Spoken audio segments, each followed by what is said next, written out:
There we go. We're live. All right, everybody. Jackson, Ray, Wilkey, and my main man. Jesse Ray Dow. That's right. We are the Real Agent Now group right here in Portland, Oregon. First and foremost, we are live. If you can comment below, please let us know if you can hear us, if the sound is good. But we are your go-to real estate team, Real Agent Now, right here in Portland, Oregon. If this is your first time to this channel, you want to know everything about working, eating, sleeping, playing, make sure you tap that subscribe button. Click that little bell so you're notified every time we do a new video. And honestly, people, we're helping so many people relocate here, and we absolutely love it. So let me slap that number up there real quick. There it is. Call us, text us, day, night, weekends. We don't ever stop working when relocating and moving to Portland, Oregon. So today we are going to let Mr. Jesse Dow tell you all about Southeast Portland. This is something we get so many questions about, is Southeast Portland. So he's going to talk about all the way from the river and as far out of where you should be living and buying, and some hot spots. So we're going to get it onto the map view. Again, if you are here, make sure you ask us questions about any area of the Portland metro, and we can answer that as we go. So I'm going to get that up. Hey, we got a like. That means people might be able to hear us. Can everybody hear us? All right, so here we go. I can test it. Oh, yeah. We on. Okay. We are in the map scene. Jesse's going to talk about Southeast Portland. Cool, yeah. So basically all along the river right here is going to be all industrial. Like, it's called Southeast Industrial Area. So down there it's going to be all apartments, old rundown buildings, really going to be like not much living all along the river. But you get in down here into like the East Moreland area. It's called Selwood Moreland. We've done a lot of videos on this. It's a lot of affordable living down there for the east side. So you can find places down there from the 400,000s up into the $700,000-$800,000 range. It's going to be all turn of the century. Selwood is very cool. It's like a lot of little communal areas.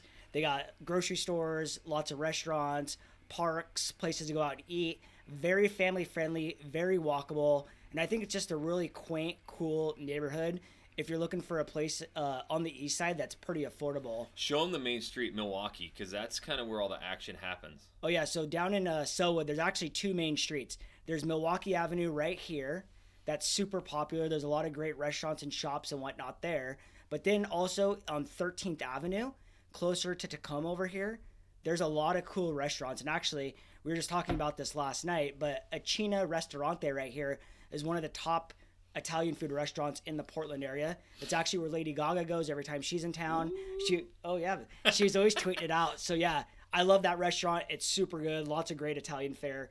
That's super tasty. Yep. And then as for like maybe transporting to downtown, transportation, what's all right there? Yeah, so to get downtown, you basically would just go across the Selwood Bridge right here and shoot all the way into downtown Portland. So you definitely have, you're going to have bus lines, and the Max station, or the Max line, actually runs right here along, this is called McLaughlin or 99E. So there's lots of options to get on the Max line into downtown Portland. So I believe there's a stop right here at the overpass at Tacoma and Pacific High, or 99W. 99E, sorry, 99E. Yep. And then, guys, for anybody joining us now, again, we're covering Southeast Portland, but if you have questions anywhere in the Portland metro right now, ask us, and we will dive into that area. Yeah, and so a really cool thing, there's Oaks Bottom right here, too, in Oaks Park. So it's a really cool place to take your kids. They got carnival rides. In the summertime, it's really, really hot. They got Oktoberfest goes on down there. But if you move the map up a little bit, right here, if I can, it's Waverly Heights and Waverly Country Club right here. It's one of the most prestigious golf courses in Portland.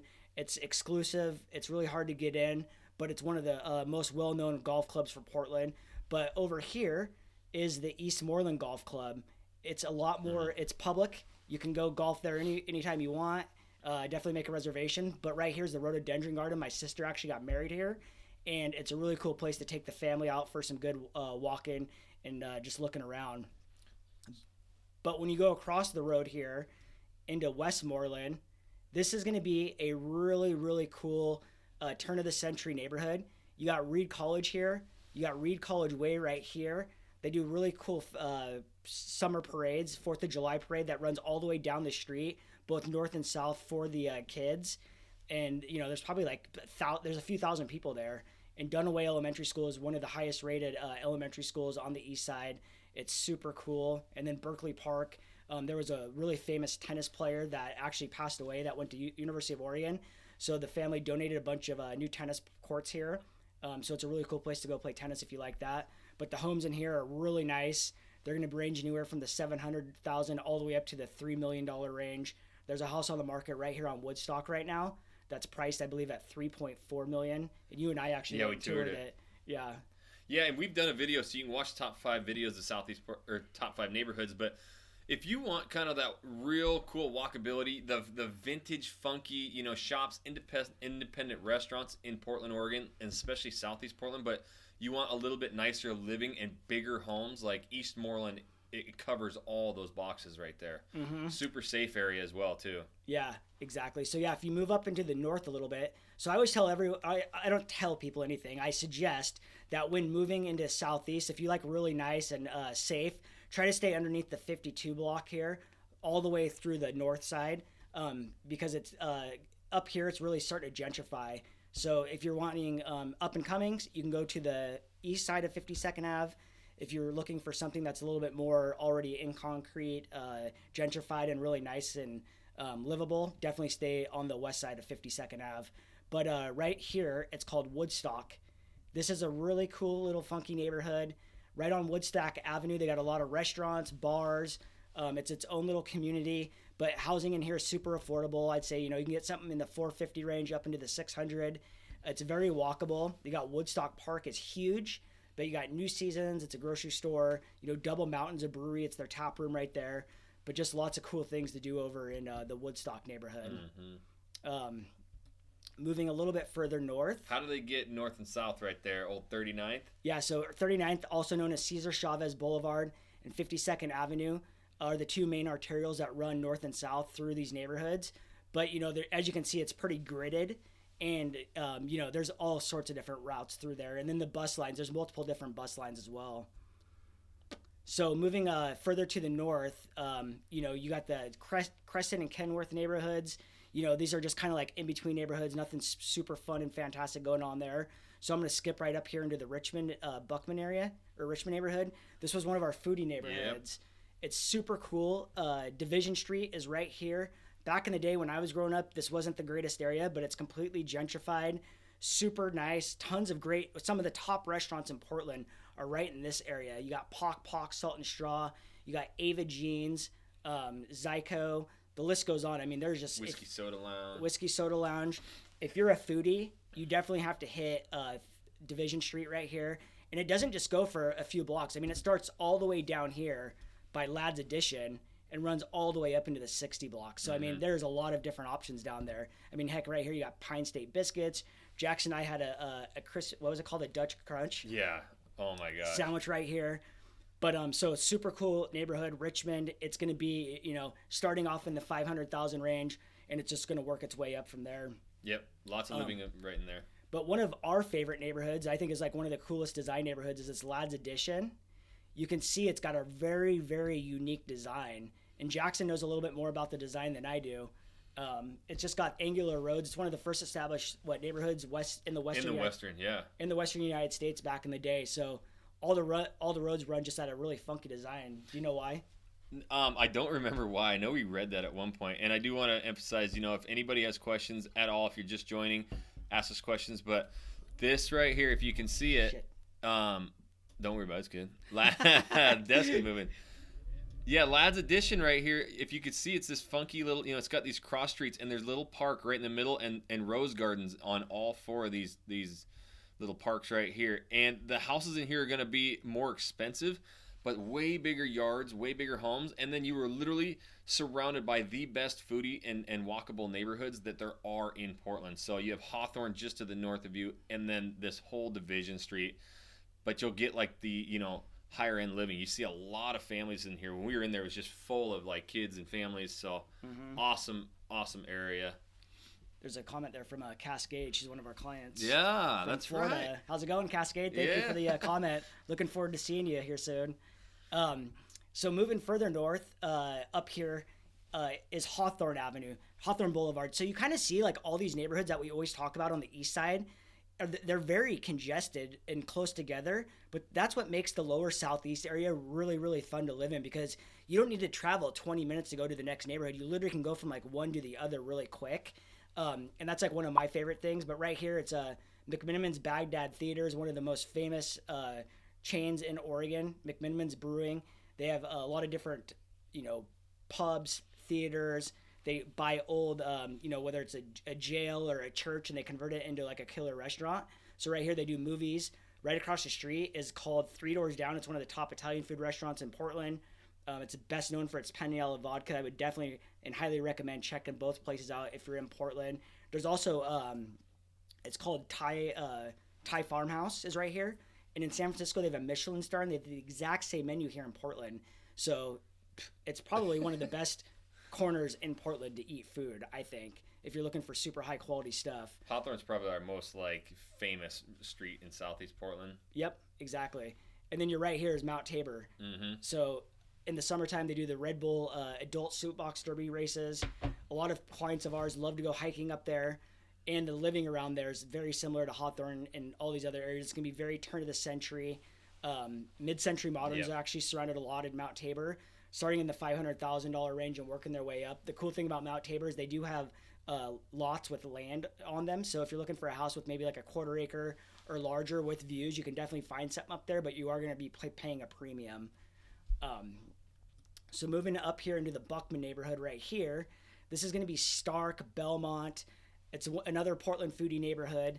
It's one of my favorite restaurants over there is Dan Wayne Canteen. But yeah, the road here, Belmont is one way right here, and then one way going this way. So it's very grid system. It's going to be really tight living. Some of the houses don't have parking in their driveway. It's only on the street parking. So it might be kind of hard to find a house that has all of your needs. But, housing in there is like starting in the 400 and working its way up pretty substantially. And Revolution Hall is another great place. We had a party there last year, and it's got a rooftop deck. In the summertime, it's a lot of fun. And then moving a little bit further north, one of our most requested cities or areas to live in is Laurelhurst area. And that's right here is Laurelhurst Park. A lot of people say it reminds them of like Denmark and Copenhagen. And where was weed first legalized? Portland. Yeah. Amsterdam. A lot of people say it looks like Amsterdam over there, but you can see the roads are very funky in here too, and very circular. There's a huge roundabout right here, but Laurelhurst is very desirable. Prices are going to start in the $600,000 range and work their way up, but it's super old growth timber in there, and it looks just absolutely stunning. I love going over there in the summertime. They do the Lantern Festival. And we just got a question that said that our public transportation. Click that head right there, and it pops up. Click the head. Yep. So someone just asked us, are public transportation e-scooter friendly? Yes, if you have your own scooter, you can fold it up and put it on the bus, but you are not going to be able to bring like a Lime scooter on or a Skip. But the thing is like we have thousands of them, so there's no reason that you even need to bring them on. But I have my own scooter, and I pretty much take that thing everywhere. Thank you for the comment. We really appreciate that. Keep them up. Keep any comments, any questions, period, about Portland Metro. Yeah. So just to the west of Laurelhurst is East Burnside, another foodie neighborhood. What was that neighborhood called? Kearns. Kearns, yeah, the Kearns neighborhood. Sorry, there's so many different neighborhoods. I never heard it called Kearns before Jackson and I ever talked. So I knew that there was Kearns Market over there. I didn't know that was the area. But East Burnside, another street that used to be very, it used to be very, very like low end industrial. It's completely turned around, and it is just freaking blown up. But you're gonna get tons of restaurants, tons of bars, funky shops, lots of great things over there. You got the Doug Fir Lounge. It's actually like a music venue and a bar, very popular. You got Hey Love over there. It's right outside the new Doug Fir Annex. It's a killer restaurant, voted one of the best breakfast restaurants in the city. And then Screen Door right here is another amazing restaurant. The line there is going to be at least an hour or 2 hours, but their fried chicken is absolutely amazing. Totally. Yeah, and that whole area Burnside from the river over to Laurelhurst is just packed with all these new restaurants, bars. Le Pigeon that is another James Beard winning is down more towards the river, but Yeah, right here. literally Burnside South. So maybe just give them like a little taste of like they lived in maybe Hawthorne. Like is that like maybe the most central? Because you can walk to basically all of these if you lived in these neighborhoods. Yeah, I would say like if I was gonna live in a very centralized neighborhood, and like say I wanted to be right in the middle of all the action, I'd probably want to be like right in between Burnside and Division. So I'm probably gonna think this Buckman neighborhood or Hawthorne neighborhood would be really really good. Mm-hmm. Somewhere in here. Yep. Just to get to everything. Yeah, exactly. Even like yep. And then you're close to downtown. You're still close to Mount Tabor, so you can get the nature, the hiking. Mm-hmm. You kind of have it all right there. Yeah, yeah. I mean, you guys, if we pull the map out right here, I mean, downtown is right here, right across the river. So you're looking at maybe like, depending where you're at, it's numbered. So I mean, if you're on 30th, you're 30 blocks from downtown, but you just hop right across one of the 11 bridges. Yep. And you're right into downtown. The Pearl District is right here, so you're super close. You got downtown, Goose Hollow, the park where the Timbers play is right here. So you're super close to a lot of things. Yeah, we're talking about Southeast Portland, and you stopped at Burnside. Mm-hmm. Why is that? Yeah, so Burnside separates the north and the south. So on the east side, Burnside's the only street that's going to be East Burnside. So right when you cross right here, it goes to the northeast. Right here down below it is southeast. On the west side of the river, it's West Burnside, and it separates the north and the south. Perfect. Yeah, so that is the divider. The river is your north and is your separate the east and the west, obviously. And then, Burnside Street is going to separate the north and south. So you got northeast Portland, and then everything down here south of Burnside is going to be your southeast Portland areas. Let's just real quick talk about, do they want to go east of maybe Mount Tabor ever? You're going to be more affordable. Yeah, so I would say we are actually getting a lot of clients buying Montavilla is a very popular up-and-coming neighborhood. They're spending a lot of money on completely revamping that entire area and gentrifying it. One of my favorite pizza restaurants in the whole entire city is Flying Pie Pizza. It's right here. I've been going there since I was like 5 years old. But we have been getting our clients, if you're right here, you can get a mid-century modern, and you're still going to be paying up around $550 for a 3-bed, 2-bath, say with the full basement. But you can come right over here to like 92nd, and we just got one under contract. It was 4 beds, 2 bath with a full basement, and it was $430,000 with a huge yard. Mm-hmm. So definitely, and there are pockets in here that are just really, really nice.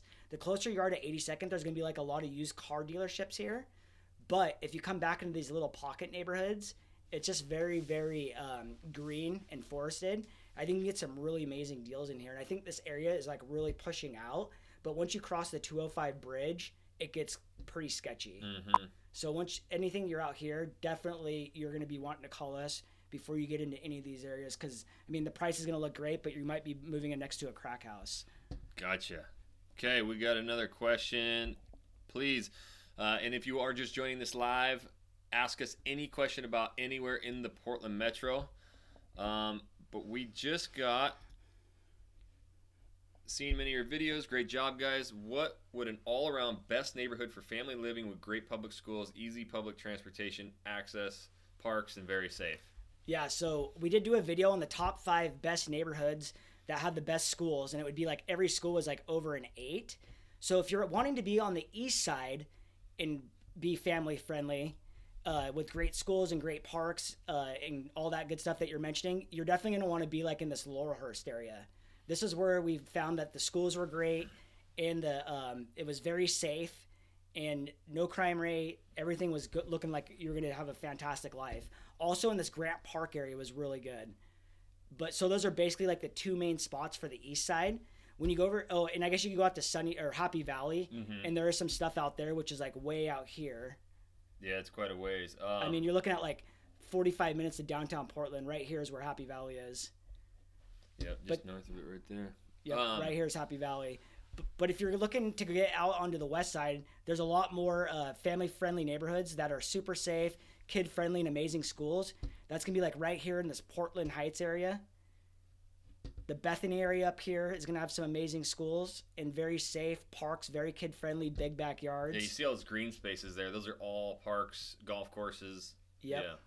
Yeah, this whole entire area right here. And this is all Washington County, but still Portland address. So you get the best of both worlds out here. I absolutely love this area. It's one of my favorite places to sell real estate. Then you can also get in here into Beaverton area, along here in this Highland Hills. You see Highland Forest Park. There's a lot of parks in here, but these are also some great schools. You got Southridge High School right here. Really good junior high and elementary schools on this side of Murray. If you pop over here on the other side of Murray, the junior highs aren't as great, but right in here, definitely going to get some fantastic elementary, junior high, and high schools. And then, if you go a little bit further, there's our dot. There's us right here. Nobody stalk us. Yeah. But you can get out here to Sherwood. This is an amazing little town that's about 30,000 people. Super safe, super friendly, very community driven. The schools are amazing. Houses are big. You can find something in the 500,000 range. The last 3 areas I mentioned were all going to be at least $600,000 minimum. But Sherwood, you're definitely going to be able to find something in that low 500 range. That's really, really nice. And they're building the biggest high school in the state of Oregon. Yep. It is absolutely a monster. We have the newest one that the school district that we're in right now here in Beaverton. But the Sherwood one's going to be even bigger. And I'm talking like these things look like universities. They're crazy. Yeah, and then public transportation, Sherwood's going to be a lot tighter to find public transportation. But I definitely don't think... Oh, He's asking that right now. You actually asked me about public transportation. Everything except for the Sherwood area is going to have great public transportation because the Max line runs right up and down Highway... Show them that, yeah. Yeah. So out here on the west side, the Max line actually runs from downtown Portland over here all the way up 26 into Hillsboro. And then it also runs all the way down 217, the highway that runs east and west. North and south. Or north and south, Yeah. sorry. And then 26 is east and west. So, yeah, those are going to be great for public access. And actually, they're getting ready to build a brand new section of the Max that's going to run all the way along I-5 here into Tigard. So there's nothing right here along this stretch, but it's getting built in the next 5 to 10 years, and it's going to connect downtown Portland to Tigard, and it's going to really alleviate a lot of that pressure. So I guess in the future, it's going to land actually right here. In the future, Sherwood will have to drive about 5 miles into Tigard to jump onto that platform there to get to downtown. But then the last place that's fantastic for kids, super safe, is Lake Oswego. You know, you're looking at number one. Yeah, you're looking at great schools, great, very, very safe. The thing is the house prices. I mean, you can get houses in there for $400,000 or $500,000 range, but they're not going to be amazing. If you want something that's super amazing, you're going to be looking at $700,000-800,000 up to they have houses down there in the mid anywhere from $10 to $20 million. But the public transportation into Lake Oswego also is not that great, so it's not going to be very friendly on the public transportation system. Mm-hmm. Cool. Yeah, anybody out there, any more questions, period, about anywhere in the Portland Metro, ask us now. But we've been 20-something minutes. We toured Southeast Portland, and then we also talked about, some of the best areas for schools, public transportation, safety, all that. But, yeah, if there is no more questions, we'll give you a minute or so to talk about that. But, again, this is what we do. We got this YouTube channel to you're welcome. Stay absolutely. awesome. We will. This is what we do. We try and help your move here, your relocation to Portland, Oregon. That's what the whole channel's for. We literally get 5 phone calls, emails, text messages at least each and every day, and we are helping each and every one of those people. So they thank us up and down for it. So if you are thinking of moving or relocating, literally do not hesitate. Give us a call. I'll pop that number up here again if I can find it. Anyways, where'd it go? But yeah, give us a call day, night, weekend. We don't ever stop working, and we can answer all these questions over the phone. More privately too. 837-3454. Yeah, we literally after almost every live call, we always get anywhere from 3 to 4 calls right after the live call. So hit us up with a text, email, phone call. We are more than happy to set up a Zoom call just to hear what your needs are. Even if you're 6 to 12 months out, the longer we can get ahead of the game and getting you ready for your move here, we absolutely embrace those situations because the longer lead time that we have, it helps everyone get in a better position, especially if you're moving all the way across the country or even across the world. Yep. So, yeah, there's never a time that it's too early to get a hold of us. Text us, call us, email us. But if that's it, guys, we really appreciate you guys who came live. And then anybody who's going to be watching this afterwards, it's not live, comment down below with your questions. We will answer those like we always do. And until the next video, guys, we'll catch you later.